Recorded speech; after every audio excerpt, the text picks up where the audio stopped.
Hi everyone, कैसे हो आप सब। तो आज हम टॉपिक को आगे बढ़ाएंगे। उससे पहले थोड़ा सा ब्रीफ एक बार रिवीजन करेंगे। तो हमने लास्ट क्लास के अंदर कंप्यूटर फंडामेंटल के बारे में बात की थी। फंडामेंटल के बारे में बताया था कि फंडामेंटल का मतलब होता है बेसिक। फिर उसके बाद हमने हिस्ट्री देखी थी। तो हिस्ट्री के बारे में हमने जाना था कि 1936 के अंदर एलन ट्यूरिंग साहब ने क्या करा था, एक मशीन बनाई थी जिसका नाम था ट्यूरिंग मशीन। तो ऐसे हमने बहुत सारे फैक्ट्स देखे थे, ठीक है। और इनके अंदर बहुत सारी हमारे पास टर्म्स थी। जैसे कि 1944 के अंदर हमारे पास क्या आ गई थी, एक मशीन आ गई थी जिसका नाम था electronic numerical integrator and calculator. अब जो ये मशीन थी ये हमारी फर्स्ट जनरेशन का कंप्यूटर कहलाई, ठीक है। फिर हमें क्या क्या याद रखना है कि यूनिवैक हमारा कब आया, ठीक है। फर्स्ट कमर्शियल कंप्यूटर हमारा यूनिवैक कब आया, तो ये आया था हमारा 1946 के अंदर। 1946 के अंदर ट्रांजिस्टर डेवलप हुए, हमारे ट्रांजिस्टर डेवलप हुए 1947 के अंदर। अब ट्रांजिस्टर को डेवलप किसने किया था, तो ये भी हमें पता होना चाहिए कि विलियम शॉकली ने इसको इन्वेंट किया था। 1948 के अंदर बिट को इंट्रोड्यूस किया गया, यानी कि इसको पहचान लिया गया कि बिट का मतलब क्या है, वन या फिर जीरो। और बिट की फुल फॉर्म की बात करी जाए तो ये होती है हमारी बाइनरी डिजिट। फिर लैंग्वेज की बात करी थी कि लैंग्वेज हमारी कोबोल, तो कोबोल होती है हमारी कॉमन बिजनेस ओरिएंटेड लैंग्वेज। इतनी बात क्लियर सबको। फिर आ गई हमारी फोर्ट्रेन। तो फोर्ट्रेन की फुल फॉर्म क्या थी, फॉर्मूला ट्रांसलेशन। ऐसे ही आगे चले तो 1958 के अंदर हमने देखा कि फर्स्ट आईसी डेवलप हो गई थी। और इसको किसने की थी, जैक किल्बी ने किया था। जैक किल्बी ने इसको किया तो इसको क्या मिल गया था, नोबेल प्राइज मिल गया था।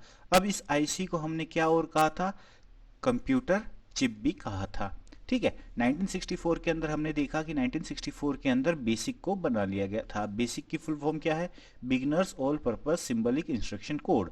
Beginners all purpose symbolic instruction code, ठीक है। 1965 के अंदर पहला कंप्यूटर आया था जिसे मिनी कंप्यूटर कहलाया था। ये क्या था, प्रोग्राम्ड डेटा प्रोसेसर। ये क्या था, प्रोग्राम्ड डेटा प्रोसेसर। इसके साथ हम क्या कर सकते थे, जितने भी पेरिफेरल डिवाइसेस थे उनको कनेक्ट कर सकते थे। जैसे कि पेरिफेरल डिवाइस जो होते हैं, जो आउटसाइड से, बाहर से जिनको हम कनेक्ट करते हैं, उन डिवाइसेस को हम क्या कहते हैं, पेरिफेरल डिवाइस कहते हैं। 1969 के अंदर हमारा यूनिक्स ऑपरेटिंग सिस्टम आया। अब इसको बनाने वाले कौन थे, तो ये बंदे थे केन थॉमसन, डेनिस रिची और उसके कुछ डेवलपर्स थे। डी रैम की फुल फॉर्म पता होनी चाहिए, dynamic random access memory. Floppy disk हमारी कब आई थी, ये थी 1971। और ये क्या है, एक स्टोरेज के लिए डिवाइस है। ये क्या है, एक स्टोरेज डिवाइस है। क्लियर है इतना। 1972 1973 के अंदर हमारी सी लैंग्वेज डेवलप की, किसने की थी, डेनिस रिची ने। कहाँ हुई थी,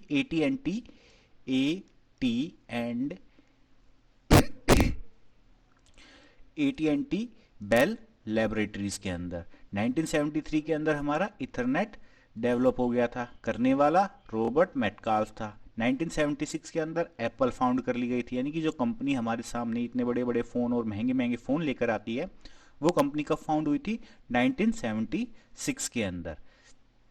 ऐसे ही एप्पल का पहला GUI प्रोडक्ट, यानी कि जिसके अंदर ग्राफिक यूजर इंटरफेस दिया गया था, ग्राफिकल यूजर इंटरफेस जिसके अंदर दिया गया था, वो क्या था, लीजा थी। और लीजा के अंदर हमारा क्या था, लोकल इंटीग्रेटेड सॉफ्टवेयर आर्किटेक्चर, यानी कि इसकी फुल फॉर्म हमारे सामने ये रही। तो इस टर्म को भी आपसे एग्जामिनर यहाँ पर पूछ सकता है। विंडोज़ हमारी कब अनाउंस की थी, विंडोज़ यानी कि मार्केट में विंडोज़ सबसे पहले कब आ गई हमारी, 1985 के अंदर। यानी कि इससे पहले विंडोज़ नाम की कोई प्रजाति मार्केट के अंदर उपस्थित नहीं थी। अब 1989 की बात करी थी कि 1989 के अंदर हमारा www डेवलप हुआ था, जिसकी वजह से हमें एक लैंग्वेज बनानी पड़ी जिसको हमने कहा HTML। अब HTML हमारी कब आई थी, 1990 के अंदर। इतनी बात क्लियर है।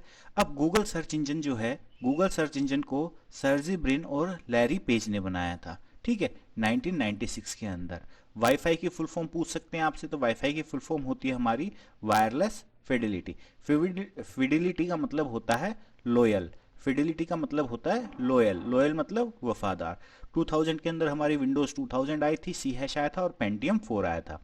अच्छा, अब बात करेंगे कि अब तक जितनी बात चल रही थी, यहाँ पर जितने भी कंप्यूटर बने वो हमारे 32 बिट प्रोसेसर थे, ठीक है। और इसके अलावा हमारे पास कोई प्रोसेसर नहीं था जिसके अंदर 64 बिट हो। तो पहला 64 बिट प्रोसेसर हमारा कौन सा था? AMD Athlon 64, जो किसने बनाया था? AMD कंपनी ने बनाया था। 2005 के अंदर हमारी YouTube आई थी, और YouTube 2005 के अंदर आ गई थी, और गूगल ने हमारी एंड्रॉयड को एक्वायर कर लिया था, यानी कि खरीद लिया था। अब ये एंड्रॉयड किस प्लेटफॉर्म के ऊपर थी? तो ये Linux base mobile operating system था, ठीक है। फिर उसके बाद मैकबुक 2007 विंडो आई, तो उसके अंदर हमारे कुछ फीचर्स थे, जैसे कि हम अपनी एप्लीकेशंस को टास्क बार के ऊपर पिन कर सकते थे। फिर गूगल ने अपनी क्रोम बुक रिलीज कर दी, एप्पल ने अपनी एप्पल वॉच रिलीज कर दी। तो ये हमारी छोटी छोटी बातें थी। फिर हमने कंप्यूटर के बारे में पढ़ा था, तो कंप्यूटर के बारे में हमें पता होना चाहिए कि ये एक इलेक्ट्रिकल डिवाइस ना हो, कि ये कैसा डिवाइस है? इलेक्ट्रॉनिक डिवाइस है। इसके फादर हमने किसके कहा था? इसका फादर हमने चार्ल्स बेबेज को कहा था। इसके फादर हमने चार्ल्स बेबेज को कहा था, क्योंकि इन्होंने क्या बनाया था? एक एनालिटिकल इंजन बनाया था, जो कि 1837 में बनाया था। अब जिसने कंप्यूटर का आर्किटेक्चर दिया था, कि भाई कंप्यूटर के अंदर ऐसे कौन से कंपोनेंट्स होंगे और किस टाइप से उनको डिफरेंशिएट करेंगे, तो वो आर्किटेक्चर देने वाले इंसान का नाम था हमारा वॉन न्यूमैन। क्या नाम था उसका? Von Neumann. फिर हमने जनरेशन की बात करी थी, तो जनरेशन के अंदर फर्स्ट जनरेशन हमारी 1946 से लेके 1959 तक चली थी, और 1959 के अंदर इसका उद्घाटन खत्म हो चुका था। यानी कि एक बार शुरुआत हुई जब ये बच्चा था, 1946 थी, और 1959 तक ये समाप्त हो चुका था। इसकी एक्सपायरी डेट आ चुकी थी। इसके अंदर वैक्यूम ट्यूब्स का यूज किया गया था। ये बड़ी होती थी, ज़्यादा हीट जनरेट करती थी। ये सारी बातें हमने देख ली थी। अगर हम सेकंड जनरेशन की बात करेंगे, तो सेकंड जनरेशन के अंदर हमने किसको यूज़ किया था? ट्रांजिस्टर्स को यूज़ किया था। इसका टाइम पीरियड देखेंगे तो 1959 से 1965 है। इसका टाइम पीरियड 1959 से 65 है। अब जो थर्ड जनरेशन आएगी, थर्ड जनरेशन के अंदर हमने देखा कि इसका टाइम पीरियड 1965 से लेकर 1971, और इसके अंदर हमने क्या यूज़ किया है? इंटीग्रेटेड सर्किट को, जिसको हम IC भी कहते हैं, या फिर हम कंप्यूटर चिप भी कहते हैं, ठीक है।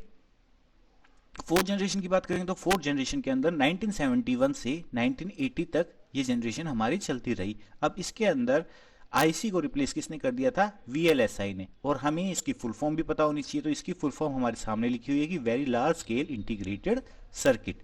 Very large scale integrated circuit, VLSI की फुल फॉर्म क्या होती है? Very large scale integrated circuit.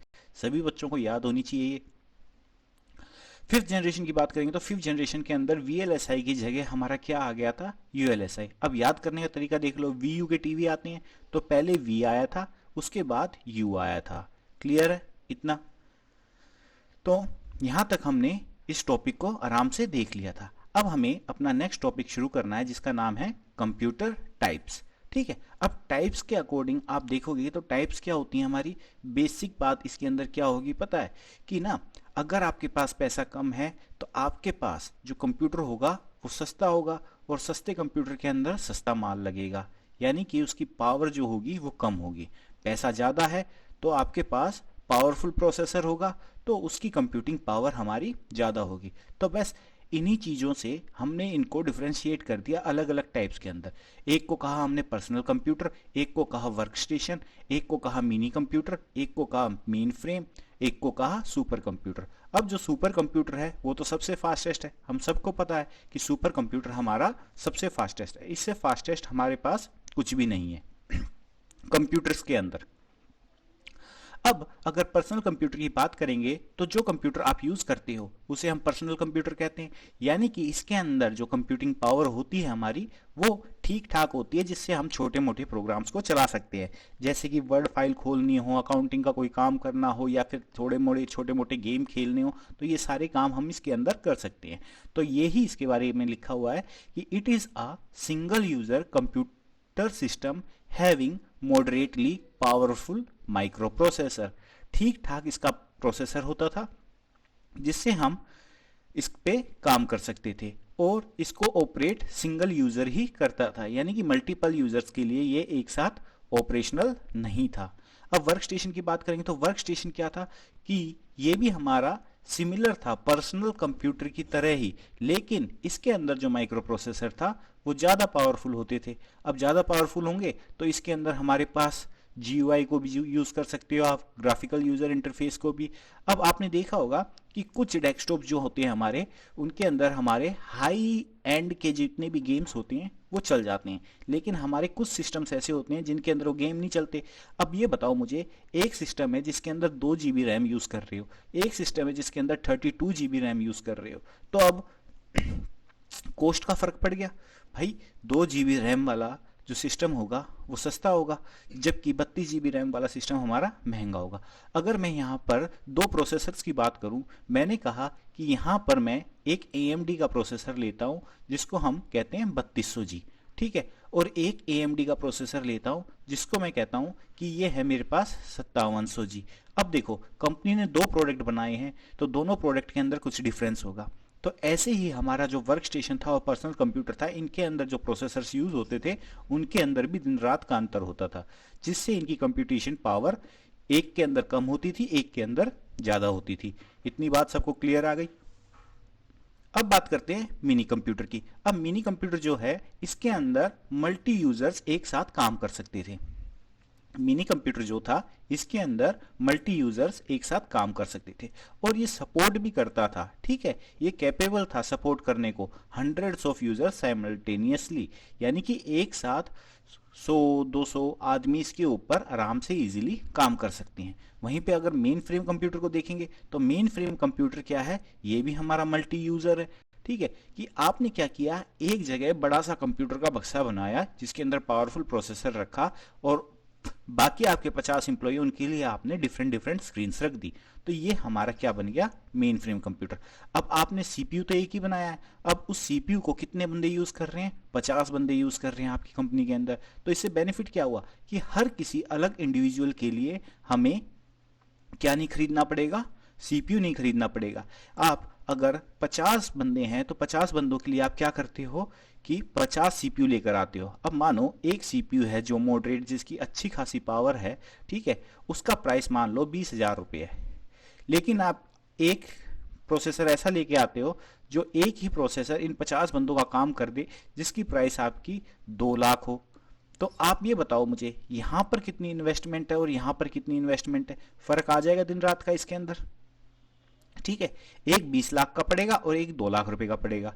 तो हमारा मेन फ्रेम कंप्यूटर क्या थे, इसके अंदर भी हम थाउजेंड्स ऑफ यूजर्स को एक साथ कनेक्ट कर सकते थे। क्लियर है इतना।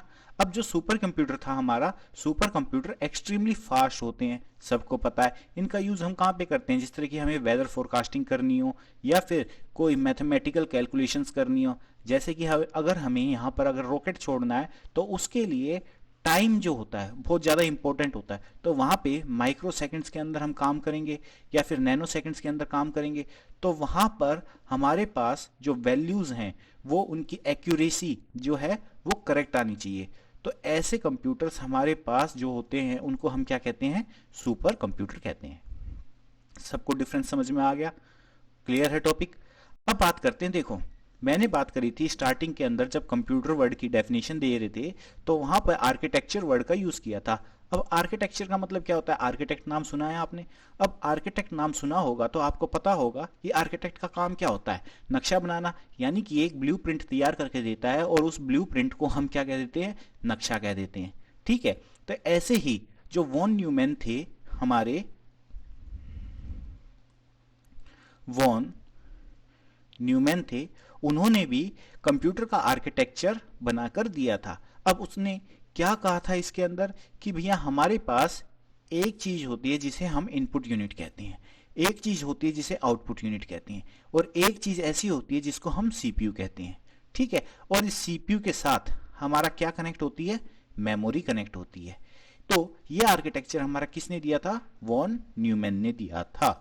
अब वॉन न्यूमैन के इस आर्किटेक्चर के ऊपर ही हमारा पूरा संसार चल रहा है, सारे संसार के सारे कंप्यूटर्स चल रहे हैं। अब इन कंपोनेंट्स की बात करते हैं। इनपुट यूनिट का मतलब क्या है, जो यूजर से डेटा इनपुट करा दे, ठीक है, ले ले। अब आपके लिए इनपुट यूनिट यहाँ पे क्या होगी, कीबोर्ड हो गया, ठीक है, माउस हो गया। तो ये सारे के सारे हमारे क्या हैं, इनपुट यूनिट्स हैं। फिर आई बात हमारी सीपीयू की। अब सीपीयू हम किसे कहते हैं, सीपीयू की फुल फॉर्म देख लो। तो सीपीयू हमारा क्या है, central processing unit. Central processing unit, तो इसका काम क्या है, प्रोसेस करने का। भैया एंटर करने का काम यहाँ पे यूजर बैठ के करता है, ठीक है, और आउटपुट के टाइम पर भी यहाँ पे यूजर होता है। लेकिन यहाँ पे जो मेन मशीन है जिसके पास एक ब्रेन है, जो ब्रेन मैन मेड है, ठीक है, मैन मेड ब्रेन है ना यहाँ पर, तो ये मैन मेड ब्रेन हमारा क्या कहलाता है, सीपीयू कहलाता है। अब इस सीपीयू के पास हमारा डेटा गया, अब हमने इसके अंदर ब्रेन डाला हुआ है। ब्रेन मतलब हो गया हमारे यहाँ पर क्या, प्रोग्राम्स। अब ये प्रोग्राम्स जो हैं उनका काम क्या है, जो भी हम इसके अंदर इंस्ट्रक्शंस डालेंगे उनको ये करेगा और उसके बाद हमें रिजल्ट देगा। इतनी बात सबको क्लियर है। अब इनपुट के बारे में हमें पता चल गया कि इनपुट यूनिट क्या होती है, जिससे हम रो डेटा कंप्यूटर के अंदर डालते हैं, और आउटपुट यूनिट जो हमारी रिजल्ट होती है उसको हम देखते हैं। देखने के लिए क्या चाहिए हमें, सबसे बड़ी बात डिस्प्ले चाहिए। अब डिस्प्ले जो है वो हमारी क्या हो गई, आउटपुट यूनिट। और इसके बीच में जो अटका पड़ा है वो क्या है, हमारा सीपीयू। इसकी फुल फॉर्म हमें पता होनी चाहिए कि सीपीयू को हम सेंट्रल प्रोसेसिंग यूनिट भी कहते हैं। तो सीपीयू को हम क्या कहते हैं, सेंट्रल प्रोसेसिंग यूनिट कहते हैं। सीपीयू को हम एक चीज और भी कहते हैं, brain of the computer. CPU को हम क्या कहते हैं, ब्रेन ऑफ द कंप्यूटर। अब सीपीयू का काम क्या होता है, ये all types of data processing operations को परफॉर्म करता है। यानी कि जितने भी डेटा प्रोसेस करने के ऑपरेशंस हैं उन सबको परफॉर्म करने का काम किसका है, सीपीयू का।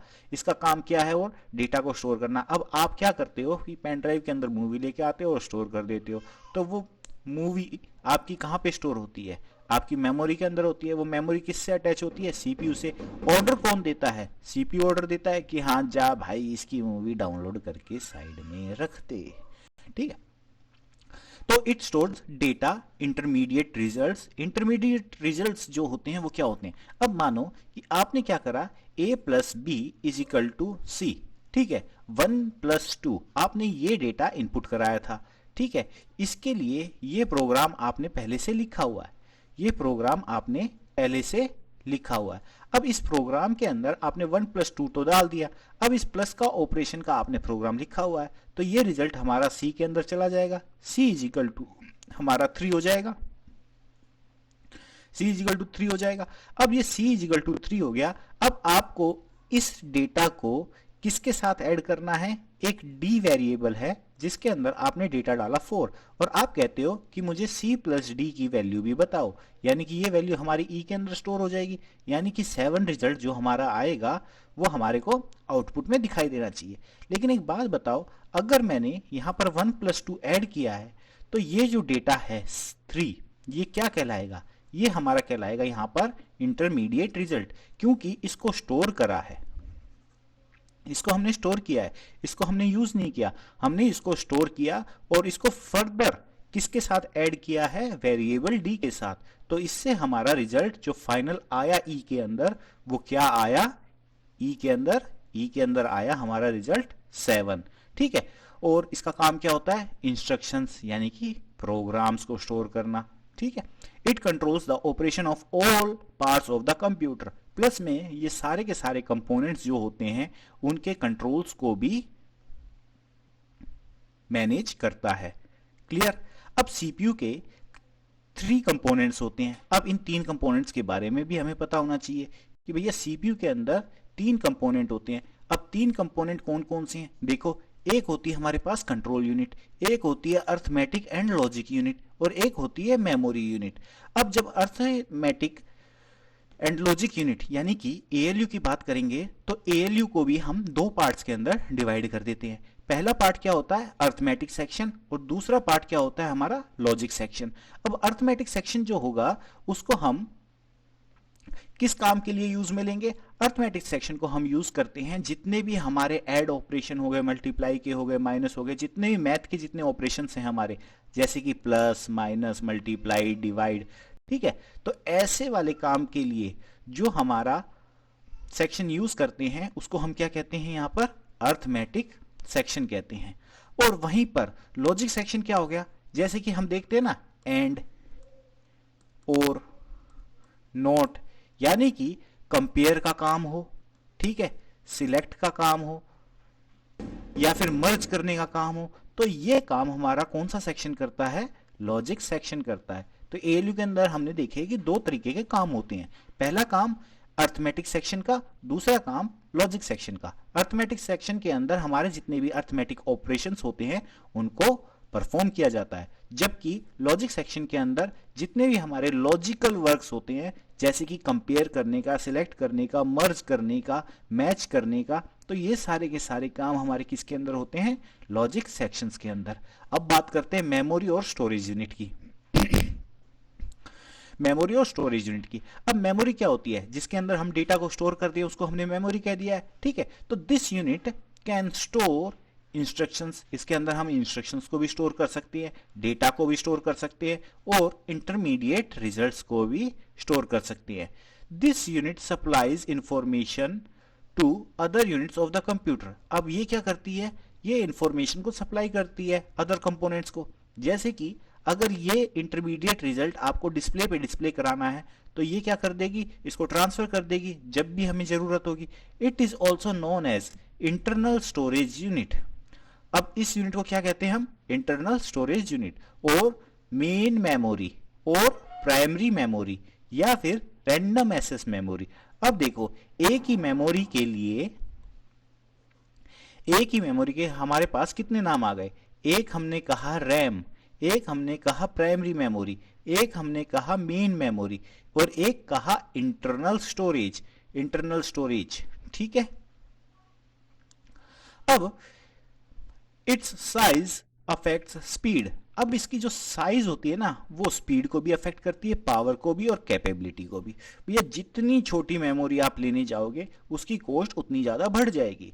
अब आपने देखा होगा कि जो रैम है उसका प्राइस ज़्यादा होता है इन कंपैरिजन हमारी हार्ड डिस्क के, ठीक है। उसका प्राइस हमारी हार्ड डिस्क से ज़्यादा होता है, रैम कॉस्टली होती है। इसका मतलब क्या है कि आप हार्ड डिस्क तो लेके आते हो 1 TB की, लेकिन जो रैम है वो आप 2 GB की ही लेकर आओगे। भैया 2 GB की जितनी रैम की प्राइस होगी उतनी में आपको 1 TB हार्ड डिस्क मिल जाती है। तो यहाँ पर जो साइज होगा हार्ड डिस्क का वो भी क्या होगा? बड़ा होगा। और यहाँ पे जो रैम का साइज होगा वो क्या होगा? स्मॉल। यानी कि अगर यहाँ पर आप यहाँ पर देखोगे कि यहाँ पर अगर आप 1 TB की रैम लेके आते हो तो इसकी साइज की वजह से इसकी प्राइस कितनी हो जाएगी? इससे कई गुना हो जाएगी। जबकि जो हार्ड डिस्क है उसकी साइज बड़ी है तो वहां पर जो रेट होगा वो हमारा कम रहेगा। ये आएगी आपकी 2200 से 2500 रुपए की, और ये आएगी आपकी भैया अगर 2 GB की बात करेंगे तो 2 GB आएगी आपकी 2 से 2500 रुपए की, ठीक है। और यहाँ पे अगर आप यही कहते हो कि मेरे को 1 TB रैम चाहिए तो भैया ये तो 4-5 लाख रुपए से तो ऊपर की ही दिखाई देती है मुझे। अब यहाँ पर functions of the memory unit क्या क्या होते हैं वो देखने चाहिए, ठीक है। अब देखो, उससे पहले हमने मेमोरी को कितने पार्ट्स में डिवाइड कर दिया? 2 पार्ट्स में, प्राइमरी मेमोरी और सेकेंडरी मेमोरी। प्राइमरी मेमोरी और सेकेंडरी मेमोरी। प्राइमरी मेमोरी जिसे कहते हैं जो हमारी मेन मेमोरी होती है, या फिर हमारी रैम जो होती है उसे हम प्राइमरी मेमोरी कहते हैं। सेकेंडरी मेमोरी हमारी क्या हो गई यहाँ पर? Hard disk. क्या हो गई जल्दी बताओ? Hard disk. सुनाई नहीं दे रहा? जल्दी बोलो। हार्ड डिस्क, शाबाश।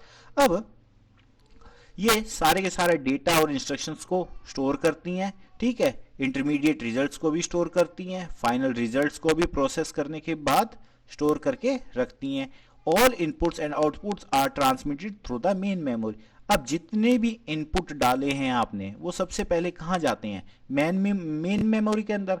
और जितने भी आपको इनपुट्स को प्रोसेस करने के बाद जब रिजल्ट चाहिए होता है तो वो रिजल्ट भी हमारा कहाँ पे आता है? मेन मेमोरी के अंदर।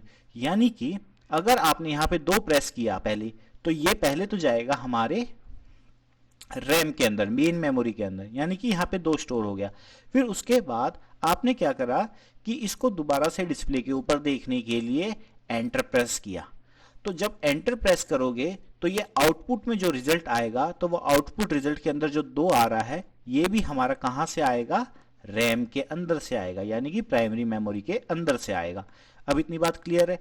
अब बात करते हैं कंट्रोल यूनिट की। अब कंट्रोल यूनिट होती क्या है? कंट्रोल यूनिट का काम होता है कंट्रोल करने का।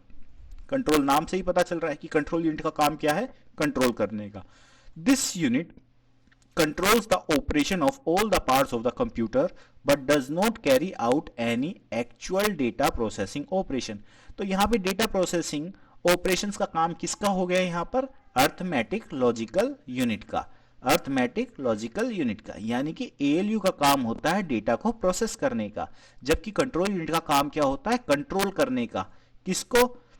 जितने भी पार्ट्स, जितने भी कंपोनेंट्स, जितनी भी बसेस लगी हैं उनको कंट्रोल करने का काम कौन करता है? कंट्रोल यूनिट करती है।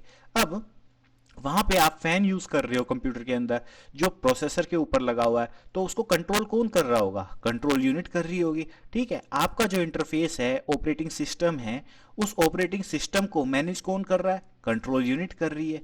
ठीक है, तो ALU का काम क्या होता है? डेटा प्रोसेस करने का, यानी कि उसके अंदर ऑपरेशंस लगाने का, उसको प्लस करना है, माइनस करना है, मल्टीप्लाई करना है, कट करना है, पेस्ट करना है, ये सारे के सारे काम हमारे कंट्रोल यूनिट के अर्थमेटिक लॉजिकल यूनिट के होते हैं।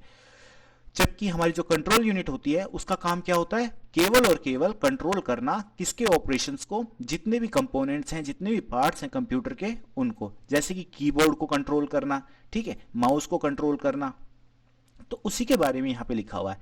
It is responsible for the controlling the transfer of data. Data को कितनी स्पीड से ट्रांसफर करना है, कौन सी बस के थ्रू ट्रांसफर करवाना है, यह हमारा काम किसका होता है? कंट्रोल यूनिट का। Instructions among other units of a computer. अब मानो कि आपने कीबोर्ड से डेटा पास कर दिया, रैम के अंदर चला गया। अब रैम के बाद उस डेटा को कहां लेके जाना है? स्क्रीन के ऊपर लेके जाना है, तो इसको कौन कंट्रोल करेगा? Control unit. It manages and coordinate all the units of the computer. ये मैनेज करती है, कोऑर्डिनेट करती है। ठीक है, it obtain instructions from the memory, interpret them and directs the operation of the computer. Clear है? ठीक है, सारी बातें ऊपर कर ली थी हमने। इट डज नॉट प्रोसेस और स्टोर डेटा। ना ये प्रोसेस करती है और ना ही ये डेटा को स्टोर करती है।